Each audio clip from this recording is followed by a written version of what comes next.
Cannes film festival આજથી શરૂ। 30 વર્ષ પછી ભારત પાલ્મે ડિયોર કેટેગરીમાં નોમિનેટ। અત્યાર સુધી 7 ફિલ્મો નોમિનેટ થઈ। ફ્રાન્સના કેન્સ શહેરમાં 14 થી 25 મે દરમિયાન 77માં કાન્સ ફિલ્મ ફેસ્ટિવલનું આયોજન કરવામાં આવ્યું છે। આ વર્ષે ફિલ્મ ફેસ્ટિવલમાં પાલ્મ ડિયોર કેટેગરીમાં ઇન્ડિયન ફિલ્મ મેકર પાયલ કાપડિયાની film all we imagine as light દેખાડવામાં આવશે। આ કેટેગરીમાં 30 વર્ષ બાદ ભારતની કોઈ ફિલ્મને નોમિનેટ કરવામાં આવી છે। કેટેગરીને ગોલ્ડન પામ તરીકે પણ ઓળખવામાં આવે છે।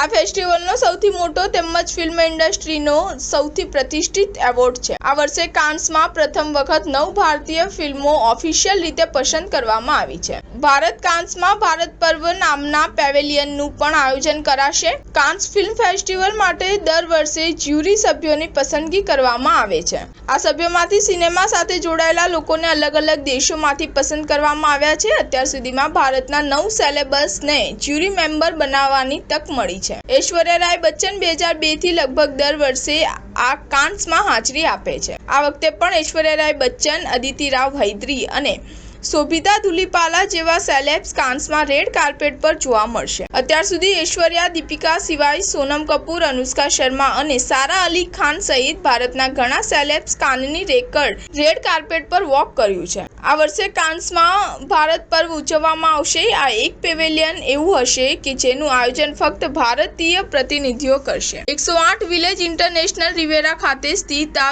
ઇન્ડિયા પેવેલિયનનું ઉદ્ઘાટન 15 મેના રોજ જાણીતી ફિલ્મ હસ્તીઓની હાજરીમાં કરવામાં આવશે। સ્ટાર ન્યૂઝ 7 હંમેશા સચ્ચાઈની સાથે।